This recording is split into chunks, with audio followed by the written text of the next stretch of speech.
All right, Dana.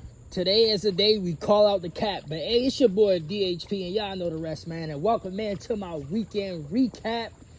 Man, we got a lot of shit to talk about, y'all. From the fight nerds, Gene Silver loss, Dana White and his cap. We got a lot of shit to talk about, and what's next from UFC Noche. But before I get into the fighting nerds and the Gene Silver situation and what's next for UFC Paris, post UFC Noche, we gotta talk about the Dana White situation because Uncle Dana, he capping again. So he went on this recent podcast, whatever, like a little interview. So he said, so the UFC White House, whatever, basically, to paraphrase, Conor is going to headline. It looks like Conor is going to headline the UFC White House card. And basically, he trusts Conor more than he trusts Jon Jones. Now, I spoke about this before, but we got to go in because this nigga Dana is capping. How can you say you trust Conor more than Jon Jones when Conor, and best believe, I like both of them. Everybody that know me personally, everybody know I'm a fan of both. But I'm more realistic and objective. I have to be. Otherwise, why would y'all even listen to me if I was biased all the time? And I know there's some content creators out there that made a living off of being biased and being crazy, but I like to be 100% objective, call it how I see it. How can you say Conor is more trustworthy than Jon Jones when Conor, time after time, and also it's crazy how they kind of both similar because they both have some out of competition, out of the octagon issues with the law, right? Conor, he got the sexual assault cases. Now, whether or not you find him liable for that sexual assault case, that's up to you as the person who's viewing the case. I'm not really gonna speak on that too much, but he got some issues with the law. He punched the old guy, so he been doing him, which is fine. But when the last time Conor has really made an effort to get back into fighting shape, to get back to fight in the UFC? He had a chance with the Michael Chandler card last year, and he bailed out due to a toe injury. When years prior, right? Oh, they getting the boat up. Years prior, he made fun of RDA. For the new fans out there, Conor, before it was going to be Conor and Eddie Alvarez, it was going to be Conor and RDA. And RDA bailed out due to a foot injury. Or, hold on. This damn spider. God damn. Hold on, y'all.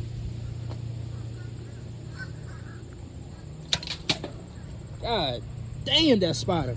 But yeah, so RDA, he bailed out due to a foot injury or a toe injury. Pretty much the same shit that Conor bailed out. And Conor crucified him for it.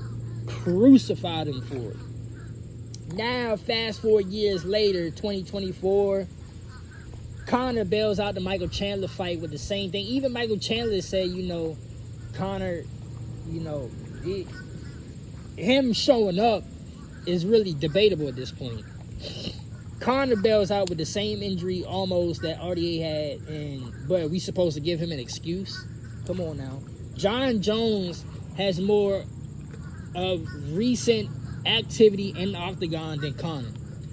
Jon has fought, 3 times since Conor last fight?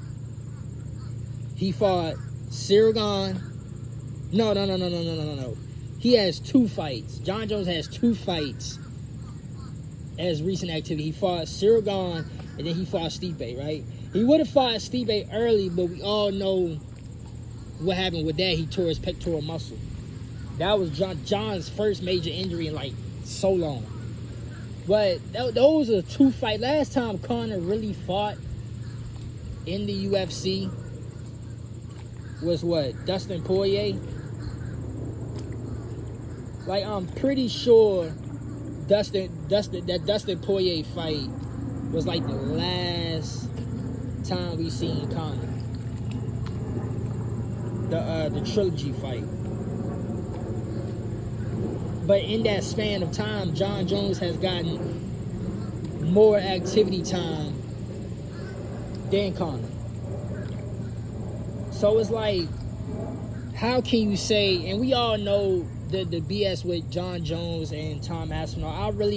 Even though I've said over and over, Jon really don't need to fight Tom Aspinall, I will say this, Jon do bear some responsibility in how this Tom Aspinall situation happened, but you know, Jon Jones is the A side. I think what changes the complexity of the whole situation or deal is that Tom Aspinall was the interim champ. So I've been saying it over and over, you kind of have to fight the interim champ because that's how we can go for undisputed, right?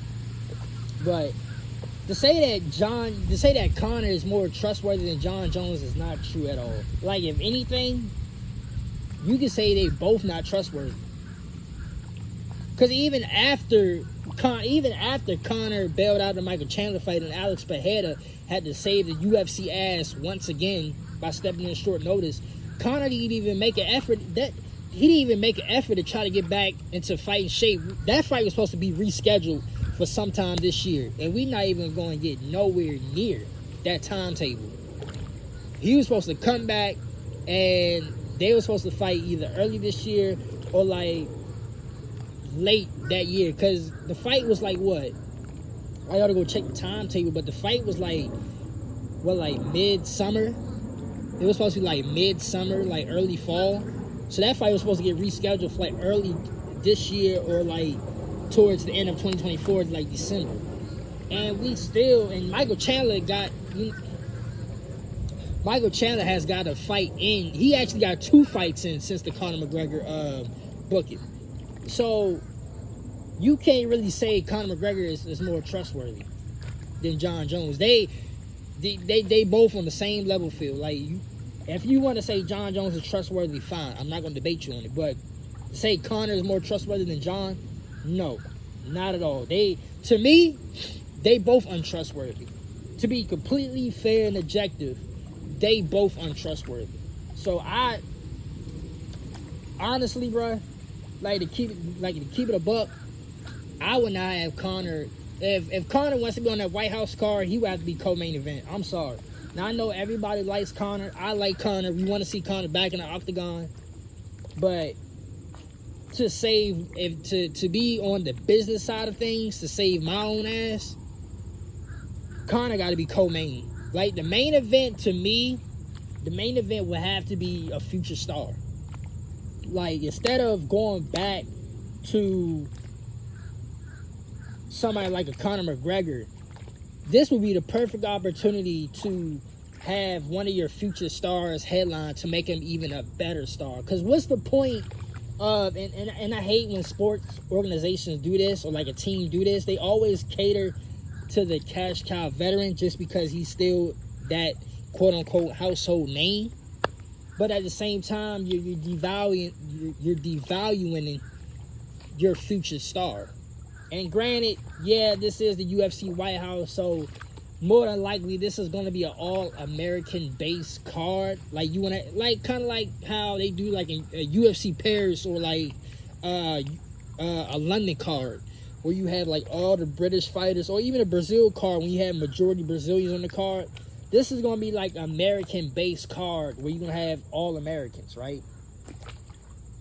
But for Conor's not even an American. Conor is an Irishman. So I can't really say Conor deserves to be on this card, to main event on an American-based card, because he's an Irishman. Like, in my personal opinion, I would go to Poirier, and for all accounts and purposes, don't quote me on this, but the word going around is that Topuria is about to fight Max Holloway. They about to run the rematch. I would run the rematch. If they're going to do that direction, I would have that car. I would have that main event in the White House because I know, first of all, they both trustworthy. And even though Max Holloway is Hawaiian, he's still an American-based fighter. And Topuria is one of the, I can't even say up and coming because Topuria has arrived. He is one of the future UFC international global superstar as we speak. So I would go that direction. But I'm calling out this cat from Dana because this shit gotta stop. This Conor hype, it gotta stop because the same shit y'all criticizing or everybody's criticizing John Jones for, or the shit that Dana's saying, you have to say the same thing about Dana. I mean, not Dana, Conor. You got to. So I just want to call that cap out because this is ridiculous at this point. This is ridiculous. But nonetheless, that's all I got to say about that. Now, the fighting nerds. Lord Jesus have mercy. So I'm going to put the picture on the thumbnail, right? I'm going to put the picture on the thumbnail of this video. Entering 2024, there was like, what, 19-0 or something like that? 19-0, I believe. 2025, these niggas is 20-4. Or some, I think, yeah, 20-4.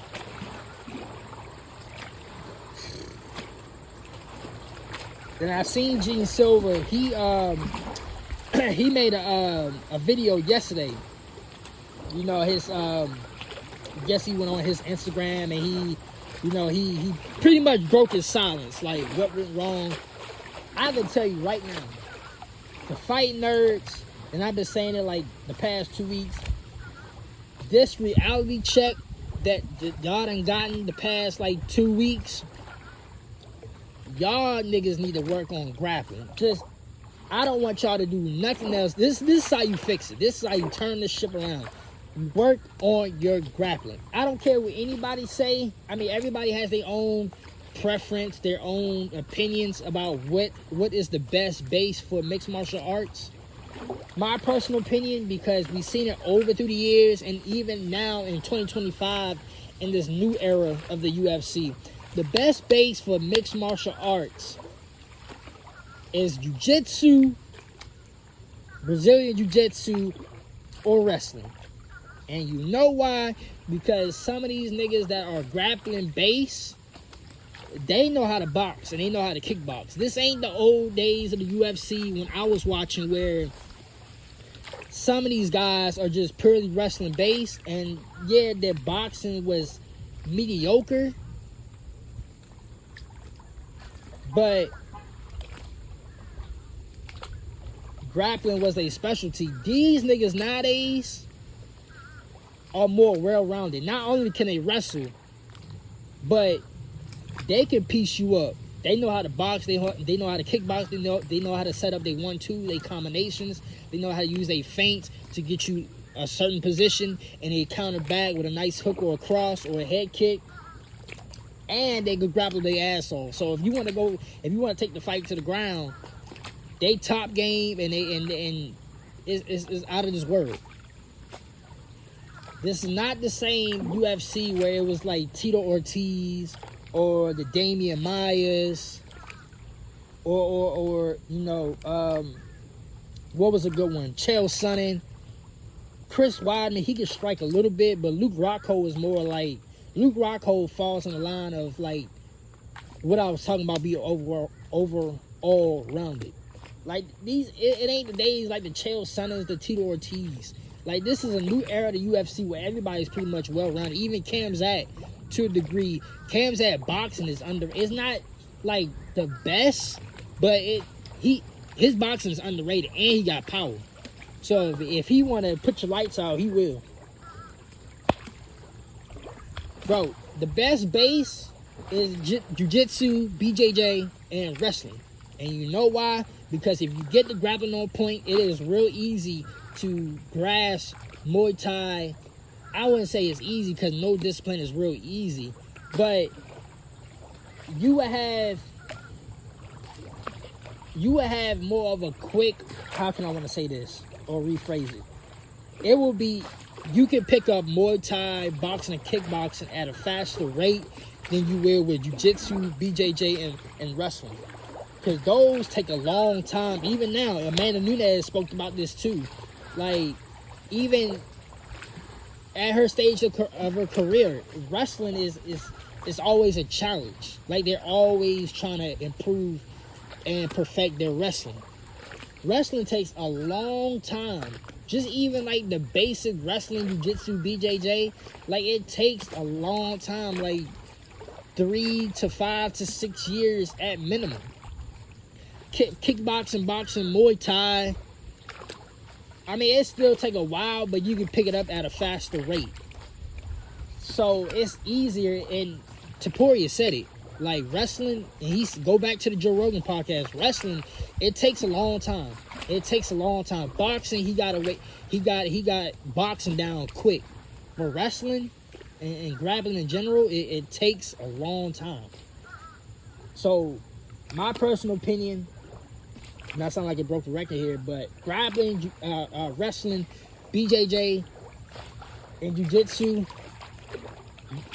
that's the best base for mixed martial arts, and we seeing that today in the UFC. The fight nerds, going back to the main topic, because I went off the road for a minute, but to correlate back to the fight nerds, I don't want these niggas to do nothing but straight BJJ and wrestling, because if they can get that down pat, Gene Silva, Caio Borrello, and Caio Borrello is probably the most responsible person out of the group, that he can hold his own on the ground. Gene Silva to a degree, because he got good submission game, like he got good jiu-jitsu, but off his back, I don't know what the fuck going on. But Gene Silva, Mauricio, and KO, y'all niggas need to do nothing but straight BJJ, jiu-jitsu, and grappling. Don't even work on no striking. Y'all heard Max Holloway back in the day, like it was a certain point where Max, he stopped sparring because he was already sharp enough, but he didn't want to do further damage. I don't want to see no sparring, nothing at the sharp, and obviously you still want to just to spar here and there just to get your hands and reflexes sharp, but y'all need to do straight grappling and jiu-jitsu, because that's the only way y'all gonna turn this ship around. Because y'all, all of y'all, Mauricio, KO, Gene Silva, all y'all are extremely talented kickboxers and Muay Thai practitioners and karate specialists. All of y'all is. But what is the purpose of honing in on one style when each individual of y'all weight classes, majority of the top 5 is well-rounded? I can tell you right off the bat. And I don't know who said, I think it was Aljo, he said this. For Mauricio to get beat by BSD, that says a lot, because BSD, and I said it in the review, I either said it in the review or the weekend recap after UFC Paris. BSD beating Mauricio tells me a lot, because BSD, if he can continue to fight like that, he can get in that top 5, that top 6, but I still have about 3 to 4 people that will beat BSD. So, for Mauricio to lose to BSD like that, and then me and a lot of others still got, you know, like Patty would beat BSD, Topuria would beat BSD, I think Arman Sayukin would beat BSD. For him to get beat like that, and then we all got the top 3, top 5 beating BSD, that says a lot about Mauricio Rufy. That it's alarming.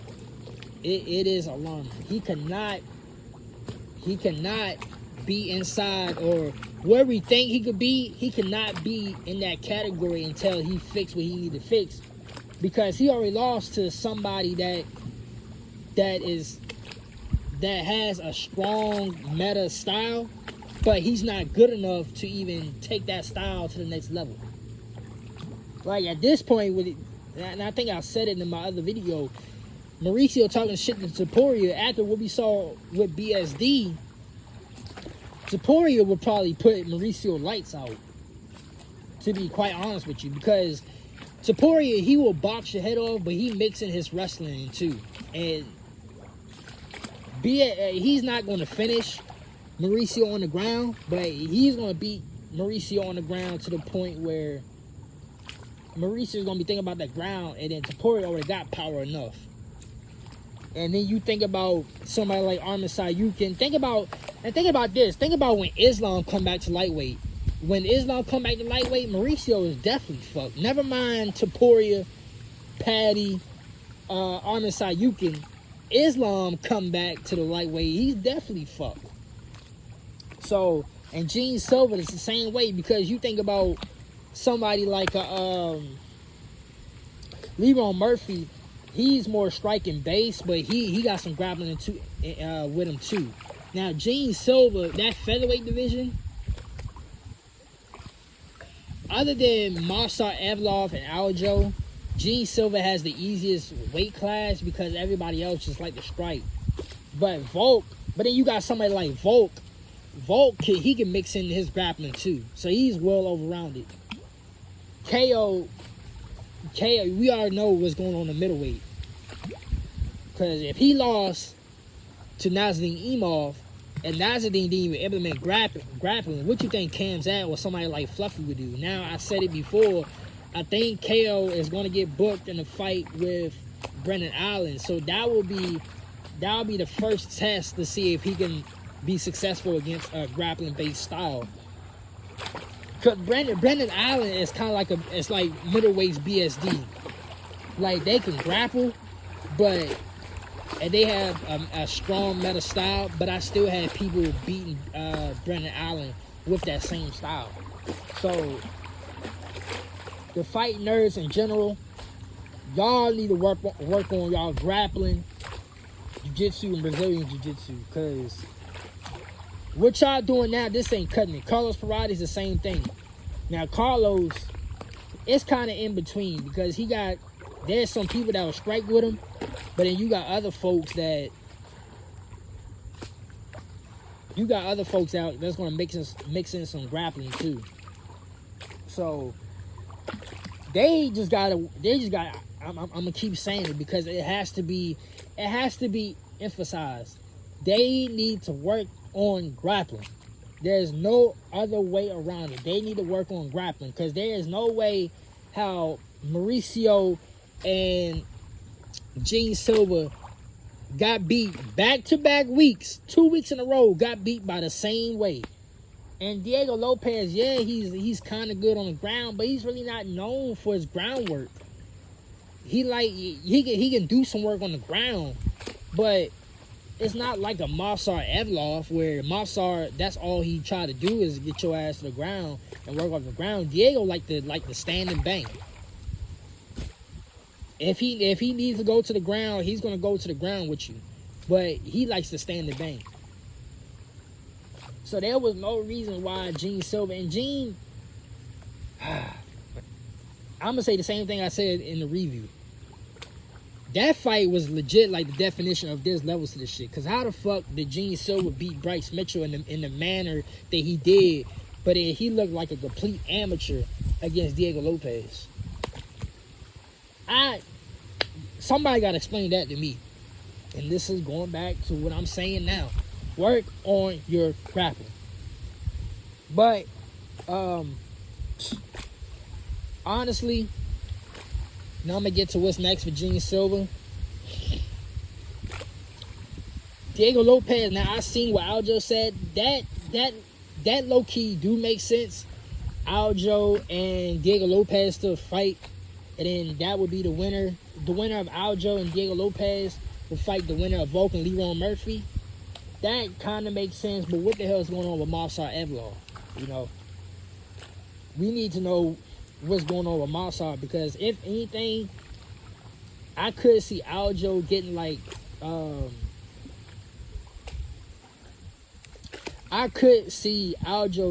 Yair.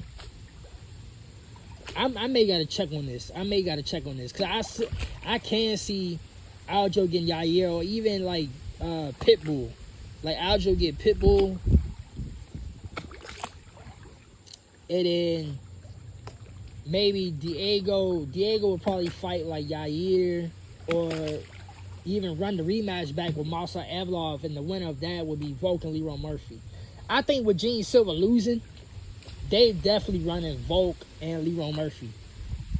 I fuck what Dan Hooker said. Even if I do believe what Dan Hooker said. If Gene Silva was to win, and if he did end up dominating Diego Lopez, I do think they was low key gonna skip over Leroy Murphy and have Gene Silva versus Volk, but that's out the question now. So they're gonna go with Volk and Leroy Murphy, and the question is, do they pull the trigger on Aljo and Diego? Do they do Diego versus Marcel Evlov rematch? Or they just have Diego sit on the sideline and let him get the winner of, basically on some Sugar Sean type shit, just without Sugar Sean getting the fight in, and have Diego get the winner of Volk and Leroy Murphy. That's a question, something we need to keep an eye out on. My personal opinion, if I had to book it, I would go Volk and Leroy Murphy, and then have Diego Lopez fight Marcel Evlov.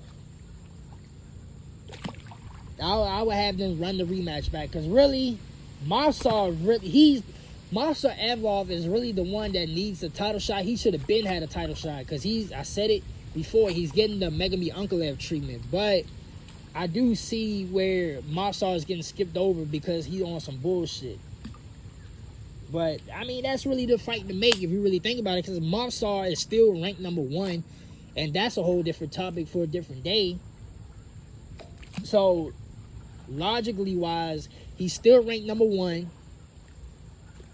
Diego, he's still ranked number 2, so you might as well. Number 1, number 2, number 1 contendership fight, and it match up because Marcel got a dub over Diego. They can run the rematch back, and that will get the winner of Volk and Leroy Murphy. I would do it that way. That's how I would personally do it. And then Aljo, he can fight either Pitbull, or he can fight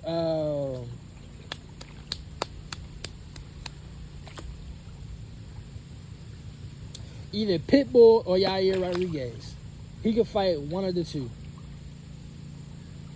But that's how I would do it.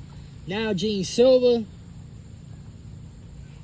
I'm gonna have to check the rankings, but if they haven't fought already, I would give him Josh Emmett, because I don't think Gene Silva fought Josh Emmett. I would have him fight Josh Emmett. Either that or you fight Aaron Pico. One of the two, Aaron Pico or Josh Emmett. That's where I would go. But they need to get their shit together. And I still fuck with the fighting nerds. And best believe they're going to bounce back. They're going to bounce back because they're too talented of fighters to be going on this losing streak like this. But as I said with Bo Nickel and other fighters in the past, sometimes you really need a loss like this to wake the fuck up and get you to realize, like, look, we got to change some shit around, and this is how we're going to bounce back. So this is probably for all of them, this is probably the wake-up call they all need for them to get back on the path that they want to be on. But nonetheless, it was a good weekend. Good weekend of UFC fights the past like 2-3 weeks. We got another off week this week, and then come back with the Carlos Oberg and Dom Reyes card.